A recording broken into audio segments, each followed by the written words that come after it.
Study Section 5, the Real Sector and Financial Sector. Introduction. In the earlier chapters, we discussed how output and interest rate were determined separately. Output was determined in the real sector while interest rate was determined in the financial sector. Also, we discussed how fiscal policy affects output level and how monetary policy affects interest rate. We assumed that interest rate is taken as given in the goods market while income output was taken as given in the financial market. However, the two markets cannot work as isolation of each other. For instance, if interest rate changes through monetary policy, real sector will be affected and its effect will in turn affect the financial sector. On the other hand, if aggregate spending changes through fiscal policy, equilibrium in the financial sector will be affected. Hence, it is important to establish an equilibrium interest rate that is consistent with level of income for which both real and financial sector will be at equilibrium.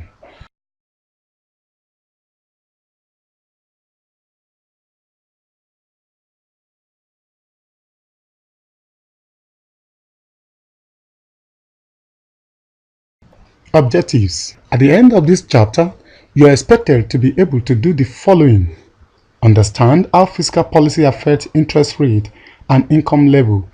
Analyze how fiscal and monetary policies affect equilibrium income and interest rate. Be able to explain the implications of expansionary, contractionary fiscal monetary policy stance on the economy in the short run. The IS relation and interest rate. Recall that the equation for IS is given as follows. What happens to Y output when interest rate changes? Figure 5.1 shows a graphical illustration of what will happen.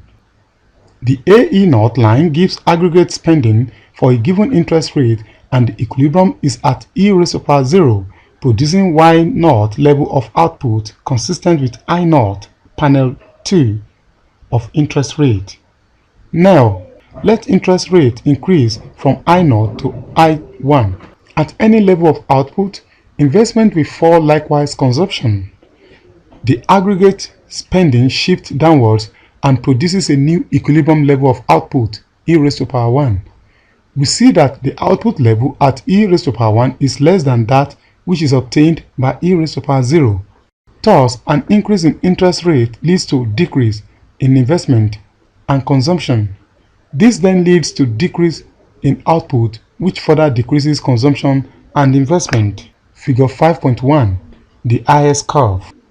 Factors shifting IS curve.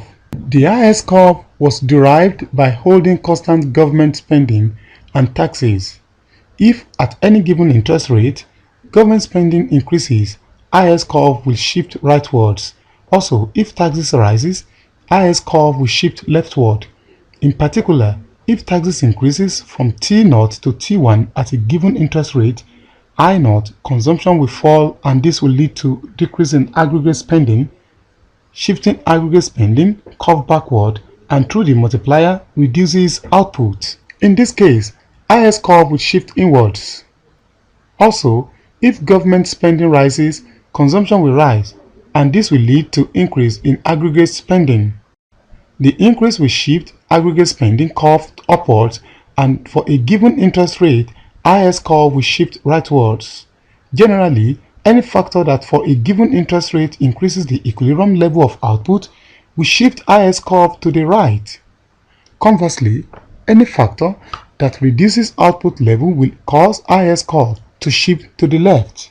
Figure 5.2 is drawn such that the outward shift of IS curve is caused by increase in government spending, and as we can see, the increase in government spending shifts aggregate spending curve upwards, panel 1, and at a going interest rate, IS curve shifts rightwards from IS0 to IS1, panel 2.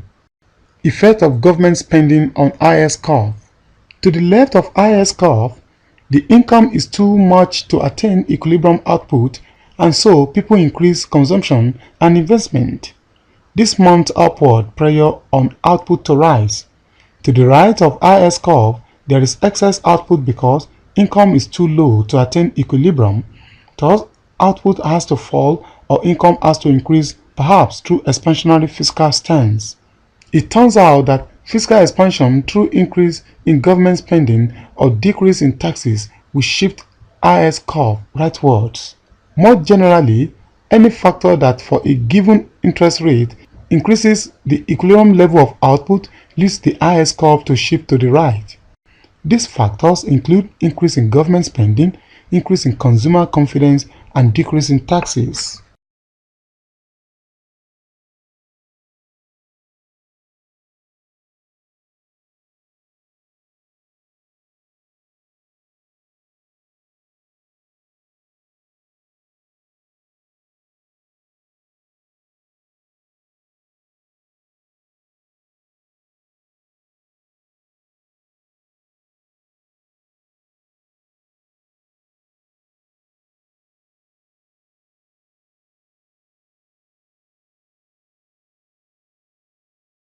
It is downward sloping because if interest rate increases, less amount of money balances will be held as cash. Money supply, on the other hand, is fixed because it is determined by the monetary authority, and that is why it is called the high-powered money or monetary base. It is vertically sloped. Thus, the equilibrium interest rate is determined by the intersection of money, demand, and money supply. This is demonstrated in figure 5.3. The amount of money supply consistent with money demand is established at point e raised to power 0, where I raised to power 0 is the level of interest rate that makes this possible. If income increases, this will lead to increase in money demand at any given interest rate. This will then shift money demand curve to the right from m raised to power d0 to m raised to power d1, and the equilibrium will be at point e raised to power 1, producing high interest rate I raised to power 1. But will interest rate increase? Perhaps not necessarily. When income increases, we have said that money demand will increase, while money supply remains fixed. There will be pressure on interest rate to rise due to fixed money stock and increased money demand. The pressure will cause interest rate to rise due to opposite effects at play. The first is increase in income that leads to increase in demand for money. The second, but opposing effect, is increase in interest rate that will force agents to demand for less money. This effect will cancel each other and the financial market will settle at point e raised to power 1. It is possible to infer from figure 5.3 the appropriate interest rate associated with a given level of income. This is demonstrated in figure 5.4. When income is equal to y0, money demand is m raised to power d0 with associated interest rate I raised to power 0. When income rises to y1, money demand shifts to m raised to power d1, and this increases interest rate to I raised to power 1. As income continues to increase, so also will money demand, and hence interest rate increases. We can continue to vary by increasing or decreasing income and money demand to ascertain equilibrium interest rate. We see clearly that there is a positive relationship between equilibrium interest rate and income. That is, in the financial market, equilibrium implies that the higher the level of output income, the higher the demand for money, and thus the higher the equilibrium interest rate. The relationship between interest rate and income that leaves financial markets at equilibrium when m raised to power s is equal to m raised to power d is called the LM relation. The curve is called LM curve. Factors shifting the LM curve. The LM curve is derived by holding price level and money supply constant. If money supply of price level changes, LM curve will shift, assuming that income remains constant. Now, if money supply increases, this will lead to rightward shift of the m raised to power s curve from m raised to power s0 to m raised to power s1. Figure 5.5. This will lead to decrease in interest rate, and since income is not increasing, money demand will not shift, and so LM curve will have to shift downward. Thus, given the level of income and price level, increase in money stock will lead to decrease in interest rate and rightward shift of LM curve. Conversely, if money supply falls for a given price level and money income, interest rate will rise, and this causes a leftward shift in the LM curve. In summary, in the financial market, there is a positive relationship between interest rate and income. Changes in money supply will lead to shifts of the LM curve.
Recall that the IS relation has investment, taxes, government spending, consumption, and interest rate as determinants of aggregate spending, while LM relation contains information about how interest rate and money supply affect financial sector.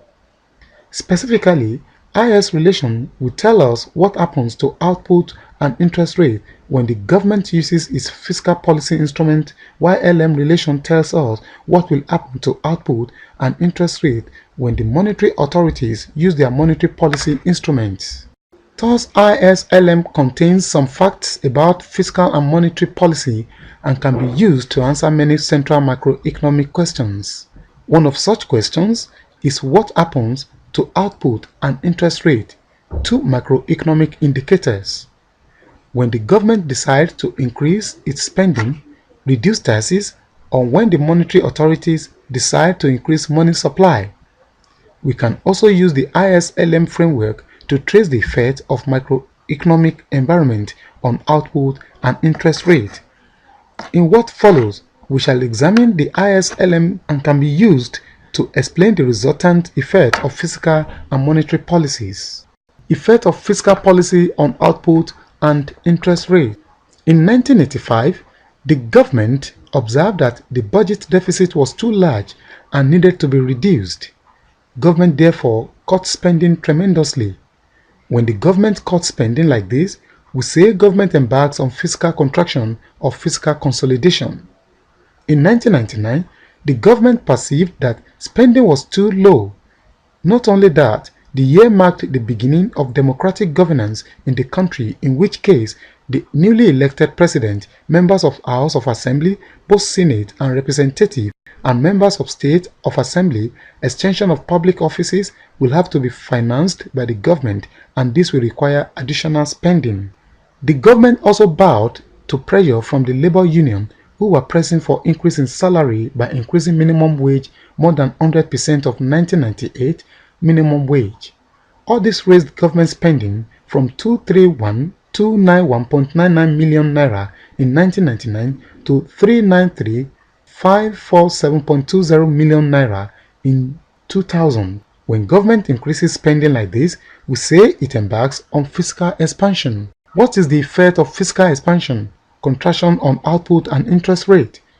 We can use the IS-LM framework to predict the likely outcome of the effect. How do we do this? We will take 3 steps, and these steps are: we shall investigate how fiscal policy affects the goods market, IS, and the financial market, LM equilibrium.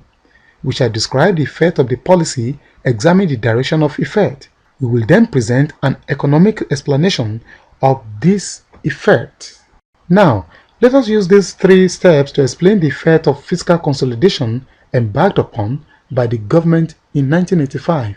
The first step is to examine how the reduction in government spending affected the equilibrium in the real market.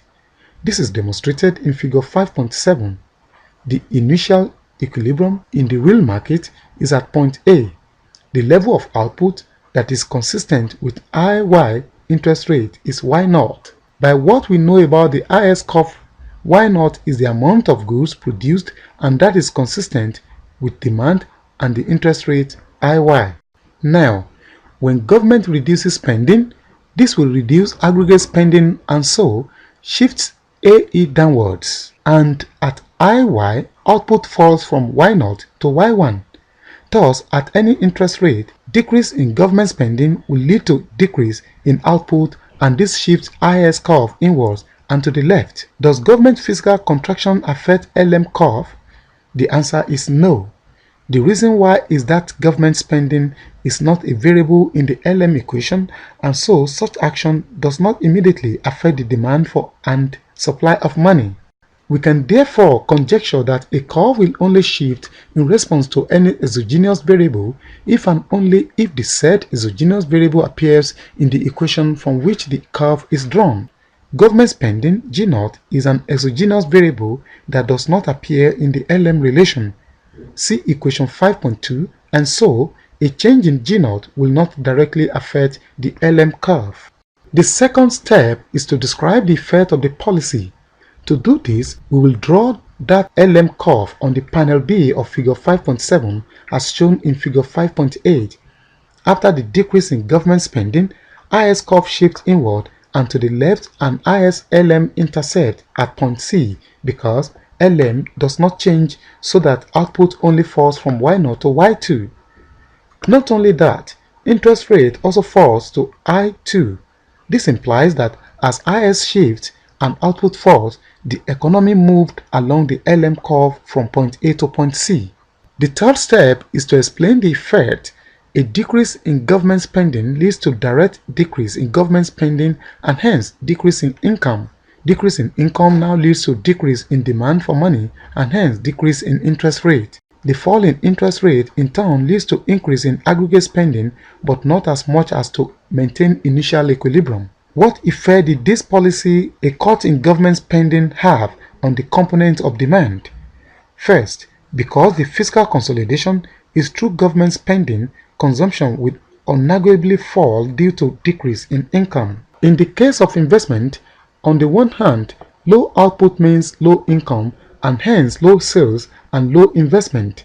On the other hand, lower income leads to reduction in money demand and hence reduction in interest rate. Lower interest rate creates incentive for more investment. The effect of fiscal consolidation is diverse, reducing income through consumption but increasing investment through reduction in interest rate. Thus, the net effect of fiscal consolidation on investment can only be known if we understand the characteristics of investment. That is, we need to know whether investment depends more on interest rate than sales. If investment depends more on interest rate, then fiscal consolidation will lead to increase in investment and consumption and, of course, output may not be seriously affected.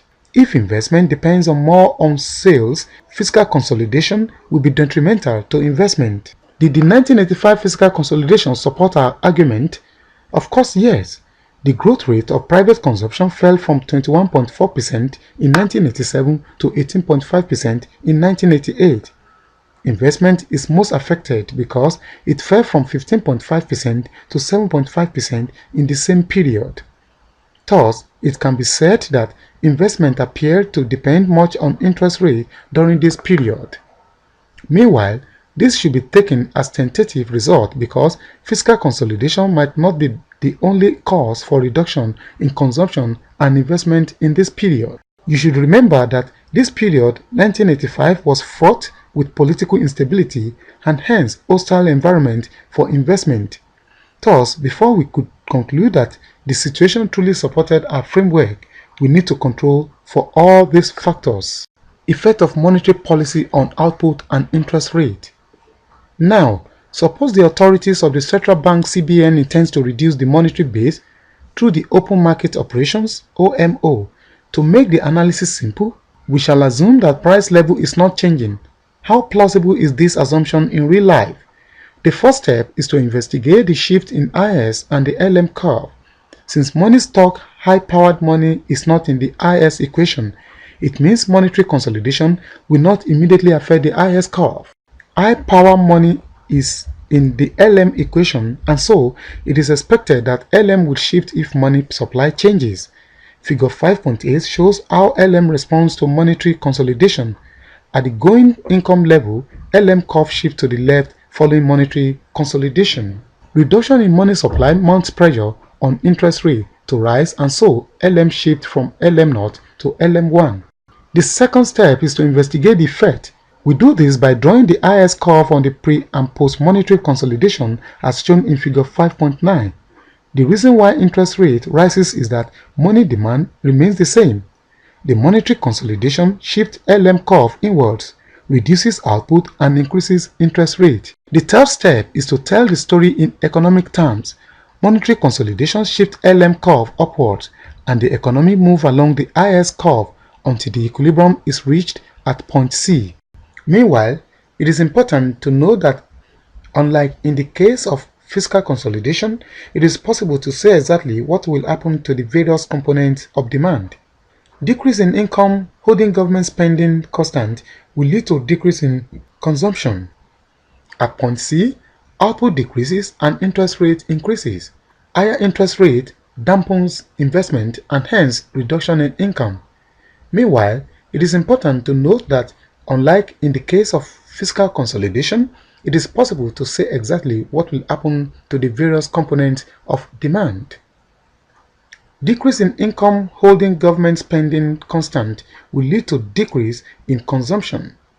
Conversely, monetary expansion appears to be unequivocally investment friendly, while fiscal contraction may threaten investment.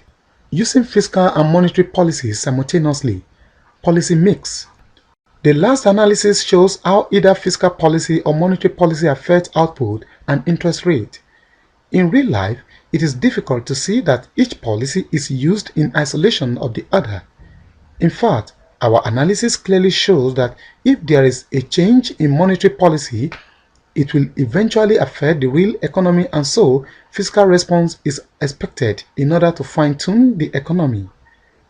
Thus, in practice, both fiscal and monetary policies are used together. We call the simultaneous use of monetary and fiscal policies a monetary fiscal policy mix. It will be interesting to find out that both fiscal and monetary policies can be used to achieve a common objective. Consider a case in which the federal government intends to reduce budget deficit, perhaps through reduction in government spending. Such policy, as we said earlier, will lead to reduction in output and hence unemployment. The monetary authority might envisage this possible negative effect and hence come to counteract it. They can do this by increasing money stock or by reducing minimum discount rate. The IS-LM analysis of the two policies is demonstrated below. Equilibrium was at e⁻0 before the distortion. When the government embarked on fiscal consolidation, IS curve shift from IS⁻0 to IS⁻1, thus leading to a reduction in output, but the monetary authority simultaneously increased money stock, and this leads to reduction in interest rate, which leads to increase in investment and consumption. Thus, there is a movement along the IS⁻1 curve until a point such as e⁻1 is reached.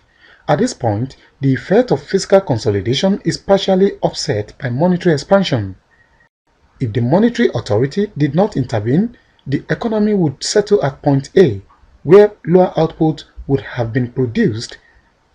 Note that the extent to which monetary expansion can offset the negative effect of fiscal consolidation depends on the slope of the LM curve and the magnitude of monetary expansion. It is not all cases that fiscal and monetary policies are meant to achieve the same purpose. In fact, in most cases, government in charge of fiscal policy and the central bank in charge of monetary policy tend to disagree on policy mix. Such scenario occurred in Nigeria in the early 2000s and recently this year, 2011. In 2000, The federal government embarked on expansionary fiscal stance, and the monetary authority considers such expansion as dangerous, and so they have to accommodate such expansion by tightening money stock. In Germany, such tug-of-war also occurred after the unification of East and Western Germany in 1990s. In particular, if the federal government intends to lower unemployment by embarking on fiscal expansion, such expansion may likely turn to high inflation rate, and so the monetary authority will intervene by tightening money stock so as to arrest the possible inflation effect. Now, you must be able to trace the possible implication of policy makes on consumption and investment and be able to draw important economic implications therein. For example, the policy makes examined in Figure 5.9, the equilibrium settles at e raised to power 1 where we have low interest rate. Such decrease will create avenue for more investment and consumption will also increase. Thus, we can say immediately what will happen when we have simultaneous fiscal consolidation and monetary expansion. But what if we have fiscal expansion and monetary consolidation, or if we have both fiscal and monetary expansion tightening? Any of this is possible and exists in real life. With continuous practice, you should be able to explain this using IS-LM framework. Explaining the adjustment mechanism. Fiscal expansion or monetary expansion will not have immediate effect on the economy. When we are interested in how long output or interest rate will adjust to changes in fiscal or monetary stance, we are examining the dynamics of the system. Consider a fiscal expansion we examined earlier. Increase in government spending shifts the IS curve outward at the going interest rate. Output will increase. But will output increase immediately? No. Recall that we pointed out earlier that it takes same time before production and consumption respond to such a change. Also, firms will not immediately respond to such policy because they also have their investment plans. Thus, increase in output will occur only over time. Following Figure 5.10, the arrow depicts how output adjusts to the fiscal expansion. Generally, when output is to the left of equilibrium curve after the fiscal expansion, output increases slowly. When it is to the right, output decreases slowly. The speed with which it increases or decreases depends on how quickly spending agents respond to the fiscal stance. In the case of monetary expansion, we know that increase in monetary stock shifts the LM curve downwards. At a given level of income, how long does it take interest rate to increase? This question has to be answered with care. In an economy where the financial market is working very well, interest rate will increase instantly. But in an economy with weak financial institution or where interest rate is partially regulated, the response of interest rate to monetary expansion depends on the situation of the economy. In a well-organized and sound financial market, interest rate adjusts very quickly to changes in supply and demand for money. When the government sells or buys bonds through open market operations, interest rate adjusts instantaneously. Thus, we will assume that interest rate adjusts immediately to monetary policy. Now, consider an expansionary fiscal policy. We see that IS curve shift to IS raised to power 1. Output adjusts to Y1. If monetary authorities did not do anything, the demand for money will be very high at the going interest rate, and this will lead to gradual upward movement of the interest rate and the economy will move along the new IS curve. In the case of monetary policy, assuming that we have a monetary expansion, this will shift LM curve downward from LM raised to power 0 to LM raised to power 1, and interest rate will fall immediately and the economy jumps from point A to point B. At this very low point and over time, low interest rate will lead to increase in investment, and this in turn leads to higher demand for goods and services, and hence output slowly increases until point C is reached. A close inspection of this adjustment reveals that interest rate is higher than the one following the expansion. This is as a result of increased demand for money. In summary, fiscal expansion leads to a gradual increase in output over time, and this then leads to an increase in interest rate if monetary policy remains the same. Monetary expansion leads to immediate decrease in interest rate, and this decrease leads to increase in demand for money, demand for goods, and over time, this leads to increase in output. As the demand for money continues, there will be a slight increase in interest rate, so that overall there will be eventual increase in output and interest rate following monetary expansion. Summary: the ISLM model describes the effect of fiscal and monetary policies on real interest rate and output. IS relation shows the level of output and interest rate that is consistent with equilibrium in the real sector. The LM shows the level of output and interest rate that is consistent with equilibrium in the financial sector. Fiscal expansion shifts IS curve rightwards, holding LM constant. It leads to increase in output and higher interest rate. Monetary expansion shifts the LM curve downwards, holding IS constant. It will lead to lower interest rate and increase in output. In reality, fiscal and monetary policies are used simultaneously. The policy mix could be to achieve a common goal or could be used due to different goals. The ISLM framework is capable of analyzing the short-run microeconomic phenomenon. Thus, fiscal expansion leads to increase in output over time. Increase in money supply leads to an immediate decrease in interest rate and later a slow increase in output over time. The responsiveness of output and interest rate to fiscal or monetary policy depends on the steepness or flatness of the IS and the LM curve. Whether interest rate will respond sharply or sluggishly to monetary policy stance depends on the effectiveness of the financial instrument. The more effective an institution, the faster the response. This is the end of study section 5. Thanks for listening.